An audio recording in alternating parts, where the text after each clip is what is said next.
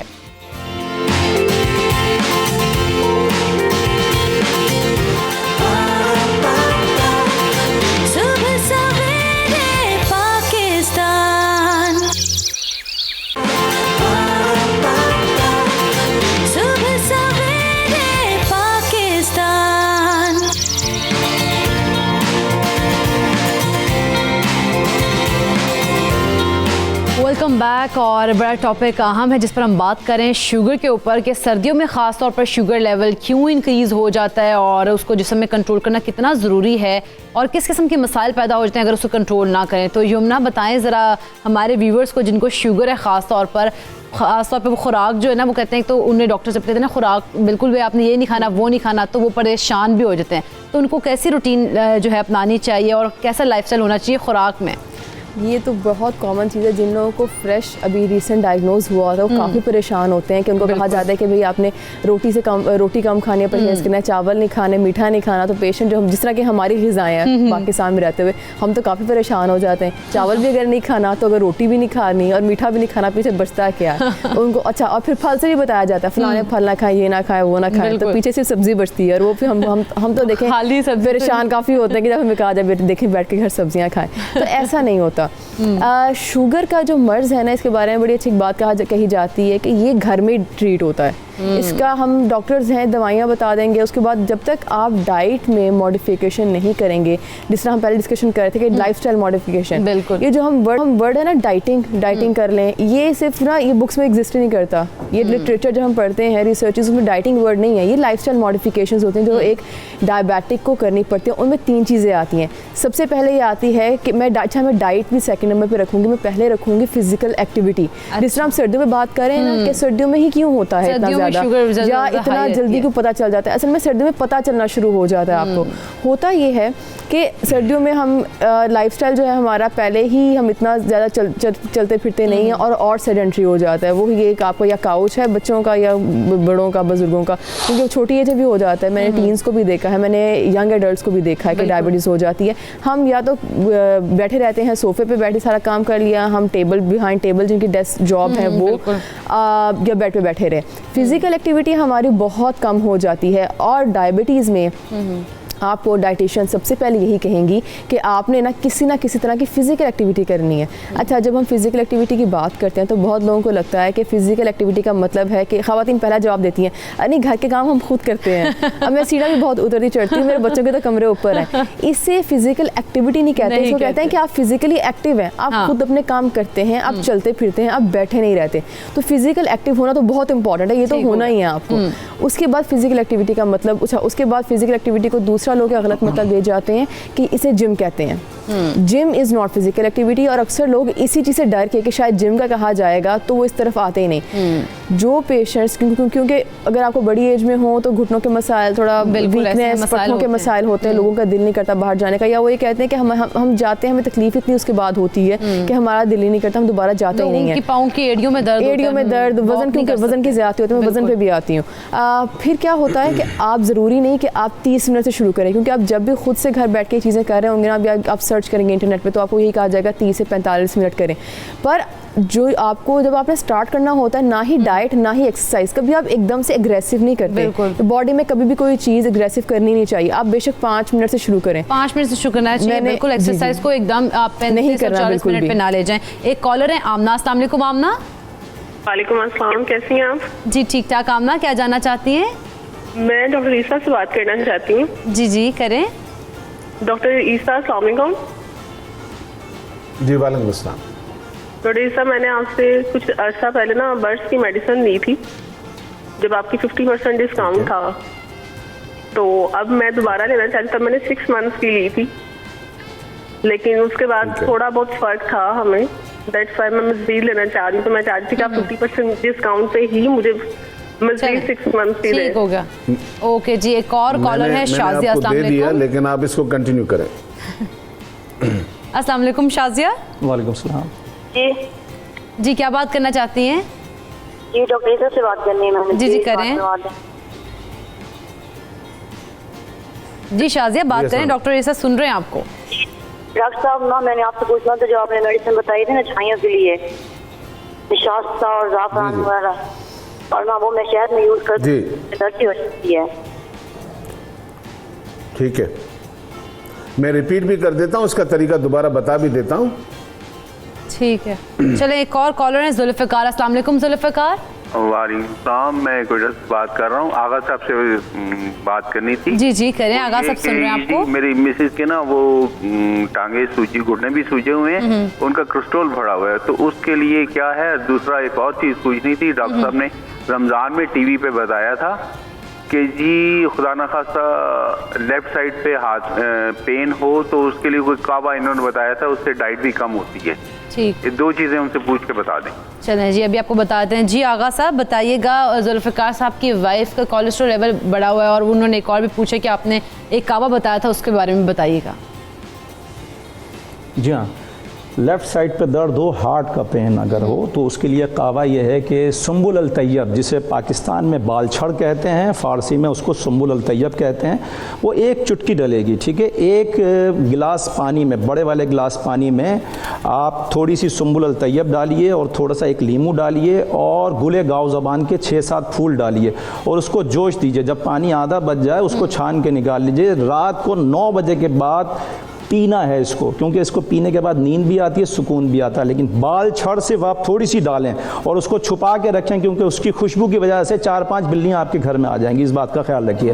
اچھا, دوسری چیز جو ان کے گھٹنوں کا مرض ہے, اس کے لیے میں حضرت نوح علیہ السلام کا نسخہ بتاتا ہوں کہ حلیلہ, بلیلہ اور آملہ تینوں کو ہم وزن لے لیجئے اور صفوف بنا لیجئے, اور جب صفوف بن جائے تو اس میں ہم وزن شہد کو ملائیے اور صبح آدھی چائے کی چمچی سے شروع کیجئے اور 1 ہفتے کے بعد 1 چائے کی چمچی نہار منہ کھائیے. آپ کے گھٹنوں کا ورم اور گھٹنوں کا درد, ہڈیوں کا درد انشاءاللہ موقوف ہو جائے گا, ختم ہو جائے گا. اچھا, ایک چیز اور بتانا چاہ رہا ہوں کہ نبی پاک صلی اللہ علیہ وسلم کا ایک نسخہ ہے برس کے لیے. مولا نے فرمایا نبی پاک صلی اللہ علیہ وسلم نے کہ برس کے لیے چقندر کے پتے اور گائے کا گوشت دونوں کو ملا کے کھائیے تو اس سے برس چلا جایا کرتا ہے اور چند دنوں میں غائب ہو جاتا ہے. بالکل ٹھیک ہے. عیسیٰ بھائی ویسے شوگر کو کنٹرول کرنے کے لیے کن چیزوں کو کھانا چاہیے, کن چیزوں کو استعمال کرنا چاہیے, اور کون سی ایسی چیزیں جن سے ہمیں پرہیز کرنا چاہیے سردیوں میں خاص طور پر؟ اس میں جو بڑا جی اس میں میں تمام ان لوگوں سے جو شوگر والے پیشنٹ ہیں یا نہیں ہیں, ہمیں اس ایک چیز کا جو بڑا اہم خیال رکھنا ہے. اللہ تعالیٰ میں سب محفوظ رکھے. دیکھیں, اللہ تعالیٰ نے قرآن میں فرمایا کہ کھائیے سب جو ہم نے پیدا کیا مگر طیب اور حلال. ہم سب مسلمان شاید پڑھتے ہیں, ہم نے کبھی آیت پر غور نہیں کیا. اللہ نے یہ نہیں کہا کہ سب حلال کھائیں, اللہ کہہ رہے طیب اور حلال. طیب مین پاک, پروسیس کی ہوئی چیزوں سے بچ جائیے. جو پروسیس کی ہوئی چیزیں ہیں, آپ فریش ملک اور مارکیٹ کے ملک کو آپ ایکول نہیں کر سکتے, آپ گڑ کو اور شوگر کو ایک جیسا نہیں کر سکتے. تو جتنی نیچرل چیزوں کے آپ قریب جائیں گے اللہ تعالیٰ آپ کی صحت محفوظ رکھیں گے. دوسرا, شوگر کا پیشنٹ بیچارہ جب ڈائگنوز ہوتا ہے تو ڈاکٹر اسے پہلا جملہ جو کہتا ہے کہ میاں اب آپ واک شروع کریں. سر سے جب پانی گزر رہا ہے آپ واک شروع کریں. واک آپ کے میرے لیے انتہائی اہم اس لیے ہے کہ جو ہم کھا رہے ہیں اب وہ کیلریز برن نہیں ہو رہی ہیں, کیونکہ آپ زیادہ تر پوائزن کھا رہے ہیں. کیونکہ ہم نے کبھی غور تھوڑی کیا ہے کہ ہم کیا پیٹ میں لے رہے ہیں. لیکن اگر آپ غور کرنا شروع کر دیں گے تو شاید آپ کو پتہ چلے کہ آپ ہر شکل کے اندر زہر خرید کر کھا رہے ہوتے ہیں، چاہے وہ چکن لے لیں، چاہے ملک لے لیں، چاہے مارکیٹ کے جوسز لے لیں. تو اپنے آپ کو بھی محفوظ رکھیں، اپنے بچوں کو بھی لیں. دوسرا، جن کو شوگر اسٹارٹ ہوا ہے، اللہ کے رسول نبی کریم صلی اللہ علیہ وسلم فرماتے ہیں کہ میتھی دانہ، یہ میتھی دانہ جو عام 100-200 روپے کا آپ کو مل جاتا ہے، آپ صلی اللہ علیہ وسلم نے فرمایا کہ اگر میری امت کو پتہ چل جائے کہ میتھی کے کتنے بینیفٹ ہیں تو یہ سونے سے زیادہ قیمت میں خریدنا شروع کر دیں گے. اگر انیشلی شوگر اسٹارٹ ہے تو آپ سمپل طریقہ یہ کریں کہ اتنا سا پانی لے لیں، آدھا گلاس، اور رات کو اس میں آدھی چمچی میتھی دانہ بھگو کے چھوڑ دیں، اور صبح اٹھ کر نہار منہ اس پانی کا ڈیلی استعمال کریں. جو لوگ کہتے ہیں کہ شوگر ہم بارڈر پہ ہیں، اور جو لوگ کہتے ہیں کہ ہم ابھی شوگر میں اسٹارٹ ہوئے ہیں، یا جن کو یہ پتا ہے کہ میری فیملی میں شوگر ہے، مجھے کبھی بھی ہو سکتی ہے، تو یہ پانی اس کے لیے بہت زیادہ ہے. اور اس کی واک ہونا اور کھانے کا، جس طرح آغا صاحب نے بھی کہا کہ صبح کا ناشتہ اچھا، دوپہر کا کم، رات کا اور کم. کھانے کا جو کھا رہے ہیں اس کا بھی لحاظ رکھنا ہے اور کم کھانا ہے رات کو. جیسے بزرگوں نے کہا کہ صبح بادشاہوں کی طرح کھائیں، دوپہر کو وزیروں کی طرح کھائیں، رات کو فقیروں کی طرح کھائیں. تو ان کے جملوں میں بڑی طاقت ہوتی ہے اگر ہم ان کے پیچھے اگر دیکھنا شروع کر دیں. اچھا، سیکنڈلی یہ ہے کہ اگر خدا نہ خواستہ کوئی شوگر ٹائپ 1 میں انسولین لگا رہا ہے گھر پہ، یا وہ شوگر کی کوئی ٹیبلٹس لے رہا ہے، یا وہ کسی بھی میڈیسن کو لے رہا ہے، وہ ہماری لے رہا ہے، کوئی بھی لے رہا ہے، لیکن ہزاروں لاکھوں لوگ ہیں جو شوگر کا علاج افورڈ بھی نہیں کر سکتے. یہ ان کے لیے ایک بہترین نسخہ ہے جو میری کلینک پہ سیل ہوتا ہے. آپ اپنے گھر میں کیسے بنائیں گے، اس کی چند چیزیں آپ نے ذہن میں رکھنی ہیں. آپ نے کریلا خشک لینا ہے، یہ کریلا خشک بھی آپ نے ہم وزن لینا ہے. سیکنڈ چیز، اندر جو تلخ، یہ بھی آپ کو مارکیٹ میں اویلیبل ہے. 2 چیزیں ہو گئیں. تیسری چیز میں اس میں ڈال رہا ہوں چرائتا. یہ چرائتا بھی مارکیٹ میں، چرائتا نیپالی کے نام سے بھی مشہور ہے. 3 چیزیں. چوتھی چیز میں اس میں ڈال رہا ہوں جامن کی گٹھلی کا پاؤڈر. یہ بھی آپ کو مارکیٹ میں مل جاتا ہے. اور اس میں گڑ مار ایک جڑی بوٹی ہے، وہ بھی ایڈ کر رہا ہوں. اور ساتھ میں اس میں بہیڑا. یہ 6 چیزوں کا مرکب بنتا ہے. یہ پاؤڈر بنا لیں، آدھی چمچی صبح شام لے لیں. اگر آپ کا شوگر فاسٹنگ رینڈم میں 100 جی سمپل پانی سے. اچھا، یہ دوائی 1 ٹی اسپون تک لے جا سکتے ہیں آپ 3 دفعہ، جن کا شوگر بہت بڑا ہوا ہے. اور وہ آہستہ آہستہ اپنے ڈاکٹر کے مشورے کے ساتھ اپنی میڈیسن کو کم کر دیں. اللہ تعالیٰ نے چاہا کہ 10-15 دن کے اندر یہ میڈیسن چھڑوا دیتی ہے. یہ ایسی ایک ریمیڈی ہے جو لوگ اپنے گھر میں بنا سکتے ہیں. صبح سویرے پاکستان،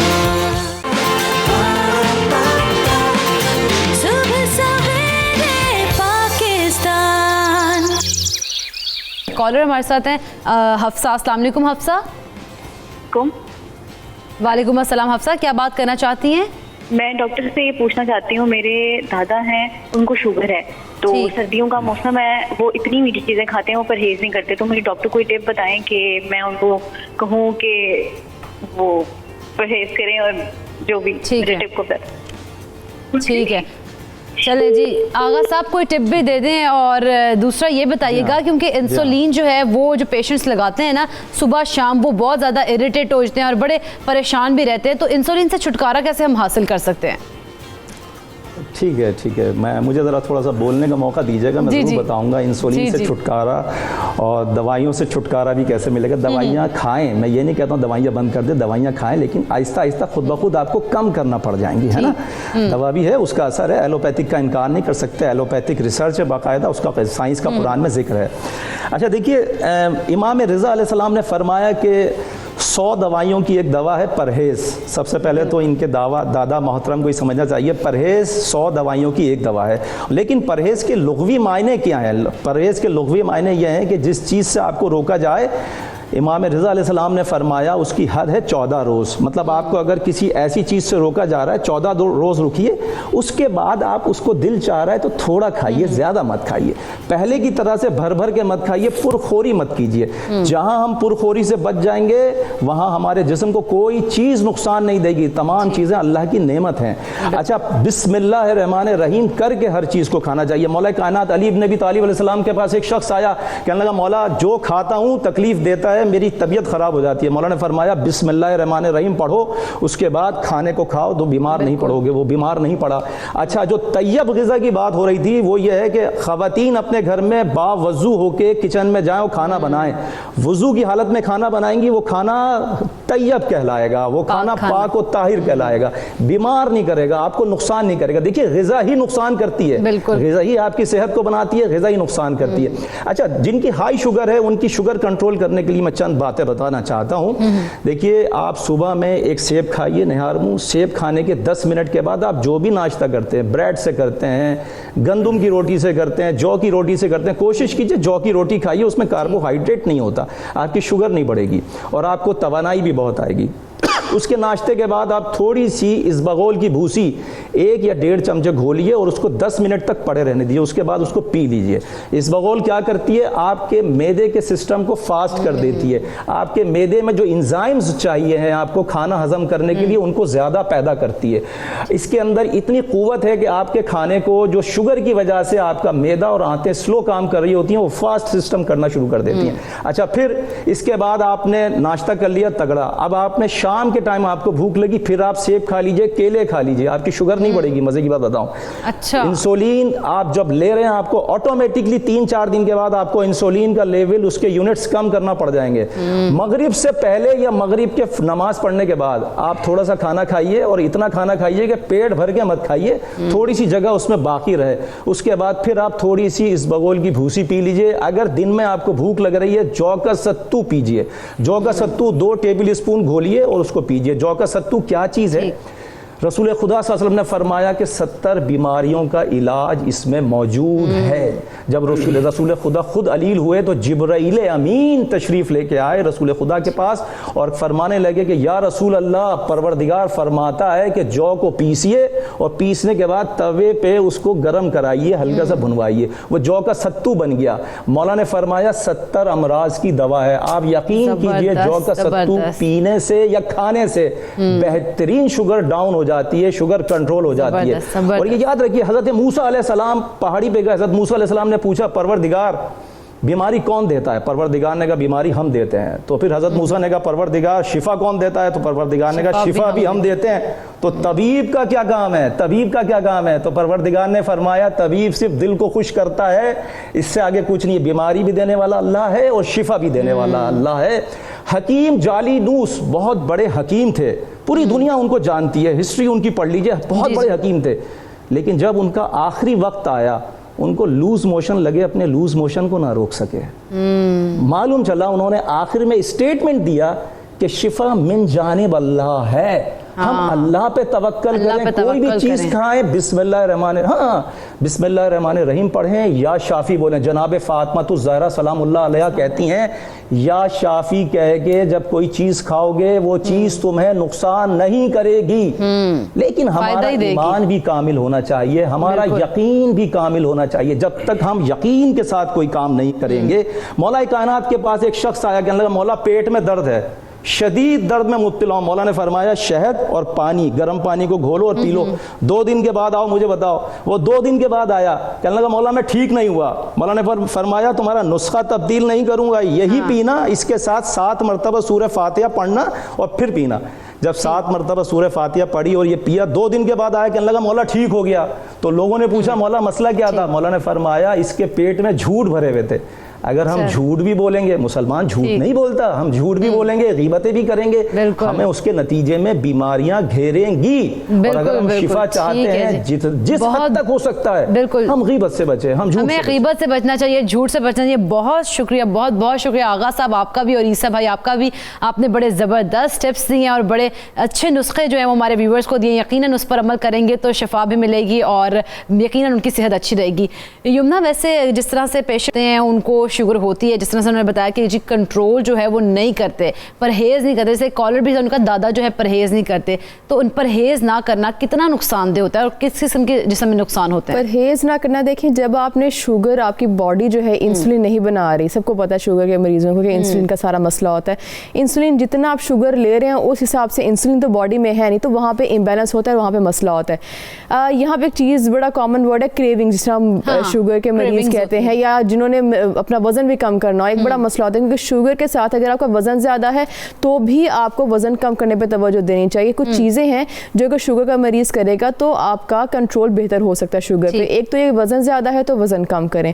جس طرح میں نے فزیکل ایکٹیویٹی کی بات کی تھی, تھوڑا بہت بے شک 5 منٹ کر کے اس کو انکریز کریں, پر کریں اس کو اپنی لائف سٹائل میں انکارپوریٹ کریں. پھر جس طرح ہم نے کھانے پہ کافی تفصیلی بات کر لی, وہ بہت اچھی چیز ہے کہ آپ کا جتنا ہمارے حدیث میں ہے, جس طرح کا ہمارے صحابہ کرام کا, جس طرح کا ہمارے انبیاء کا پیٹرن تھا کھانے پینے کا, وہ بہت اچھا تھا. ناشتے کے ٹائم ناشتہ, دوپہر کے کھانے کے ٹائم دوپہر کھانا, پھر رات کے کھانے کے ٹائم ایک مقرر ہے.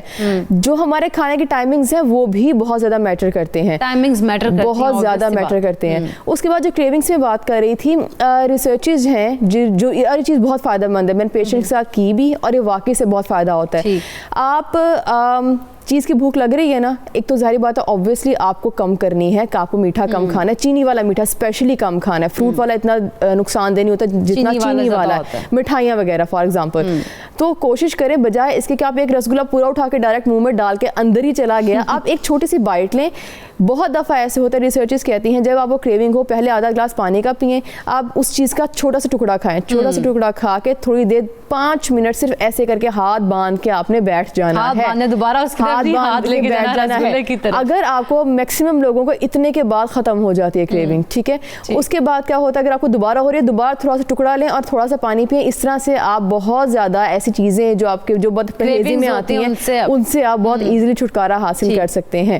اچھا, اب کنٹرول کیسے کرنا ہے ہم نے ساری چیزوں کو؟ کنٹرول آپ نے کرنا ہے بالکل چھوٹی 3-4 ٹپس ہیں, زیادہ مشکل بات میں نہیں کروں گی. دیکھیں جس طرح آپ کو کہا جاتا ہے کہ چاول چھوڑ دیں, روٹی چھوڑ دیں, آپ نے سب سے پہلے چیز چھوڑنے والی جو چیز ایکچولی ہے وہ بازار کی چیزیں ہیں. آپ وائٹ بریڈ استعمال کریں گے, آپ مکس والا آٹا جس کا بہت ٹرینڈ ہے آج کل وہ استعمال کریں گے تو وہ نقصان دہ ہے.